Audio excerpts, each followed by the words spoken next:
Hey, welcome to this video. I have been really suckered in by Rare Beauty in general, so I'm back with another video kind of comparing two blushes in their line. One is the newly released Stay Vulnerable Melting Cream Blush, and I have the shade Nearly Neutral.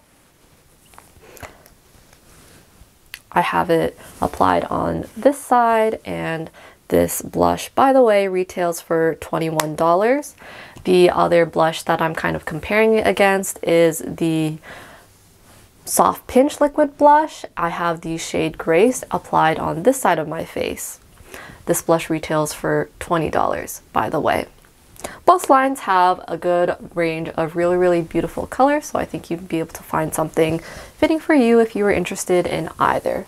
But what really stood out to me that made me want to compare these two formulas was when I first tried the Melting Cream Blush, I noticed that it had a really matte skin-like finish that was really thin in formula and lasted a good while.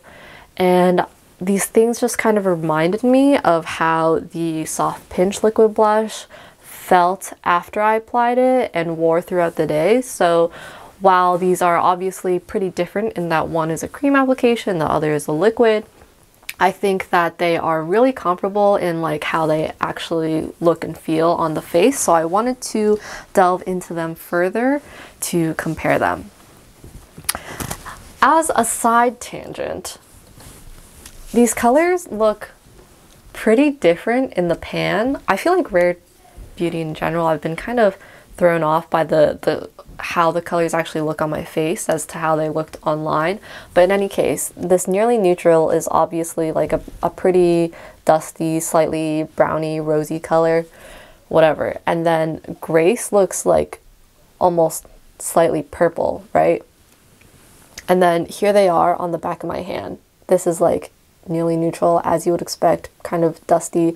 This looks really pink. But then now on my face, well, I guess this side looks a little browner and this side looks a little brighter, but they don't look that crazy different, right? I just feel like, I don't know. It just kind of goes to show that blush colors look pretty similar on the face, all in all. In any case, that's a side tangent.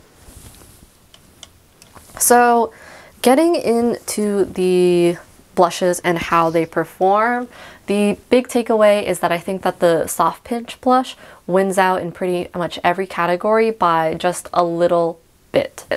The Cream Melting Blush, as far as application goes, you tap it in with your finger, it melts into like a liquid form right on your finger, and then when you apply it to your face, it kind of blends out to this powdery satin, this powdery skin-like finish. It's really thin, it's matte overall, and I find that the amount that it like melts onto your finger and that you can pick up and blend out makes for a really perfect one sheer, even easily spread out layer. The problem comes when you want to build up the product in certain areas a little bit more than others. And this is like a really easy key indicator for me because I have a lot of redness right here on my cheeks. It's just how my skin is. And then I have like normal kind of fair skin. And then right underneath that, I have a lot of redness again from where I have hyperpigmentation from my acne scarring. So like in between, there's this bit of skin that can look really bright if I'm not careful, and I think that a standout blush to me is one that can easily overcome that challenge I have. And this blush doesn't quite do that. I find that when I try to build up in that area, I had to keep on pressing over and over, and it was a little finicky and it would kind of just disappear. And the more I tried to blend it out, what ultimately worked for me to like really build up in one place was just kind of like tap it in and then don't try to blend out the product too much. But I don't love the idea of product just kind of sitting there, not being fully blended out. In any case, I found that the Soft Pinch Liquid Blush was a lot more easier to control. Overall, this formula is, again, really thin, skin-like, matte finish.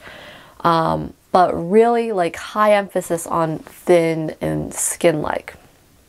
It really does not disturb the product that you put on top, that you have underneath, or any like powders or any product that you decide to layer on above, which is like another standout point of the liquid blush to me. All in all, this blush builds up really easily, whether you want like multiple layers all over or you want to pinpoint where exactly you want to apply it. The way that I tend to apply this blush, it's really, really pigmented, so I don't like to just dot it on and blend it out. I think that that is the most challenging way to apply it. What really works well for me is to kind of like spread some onto my fingers and then just tap that out wherever I need it. And also by doing that, I can tap on just like a little dot and then put that wherever I need to. And that has worked pretty well for me as far as building up however I want. And again, I think that like even if I've built up in certain places and not others, I can still, it'll still look like one very, very even layer overall. And when I put products on top, it doesn't seem like there's any difference. It's really remarkable how like this is going to be super repetitive, but thin and skin like this formula is. Whereas on the Rare Beauty side, after I've built it up and then if I decide to powder it, I did notice a tiny bit of like cakiness slash product buildup, whereas on the soft pinch side, I didn't notice that at all. It's really, really slight. I tried to capture it on camera, but it's like pretty hard to see, I think. I think that if you are someone with pretty even skin overall or wears pretty full coverage foundation, you wouldn't really notice like a big difference in performance of like that application slash buildability that I mentioned just now. Moving on to wear time, I found that these both wear very well for liquid slash cream blushes. But again, the soft pinch blush won out by just a little. I found that it wore away really, really evenly. Like there was no patchiness as things wore off. It was just like one smooth layer that was slowly fading away by the end of the day. And I found that it lasted a bit longer than the cream blush as well. But like just by a bit. The main thing is that the cream blush faded a bit more patchily than the soft pinch blush. But overall, they both wear well. They don't transfer at all. Like they won't really smudge on the inside of your mask, I guess, depending on like how dewy your foundation is and things like that. I think those are the main differences I've tracked. The wear time, the application slash buildability, and how well it layers with other products. All in all, these products are really similar. They are both easy to apply. They both leave a matte, super skin-like finish that kind of allows a little bit of translucency to let your skin kind of shine through and look really natural. They both last well. They are both products that I think a lot of people could get behind, whether they're like really into the whole dewy cream train or not. They're just like good blushes. So additionally, after all of this experimentation where I've kind of been taking a more detailed look at both of these blushes, every time that the soft pinch blush I was able to compare and notice that it was just slightly better than an already pretty good blush formula to compare against, I was just more and more blown away by how close to perfection it was. So anyways, one of my takeaways is that I think the soft pinch liquid blush is one of my favorite like blushes in this whole cream slash liquid realm so far. So it's gonna be like a high contender to compare against going forward as well.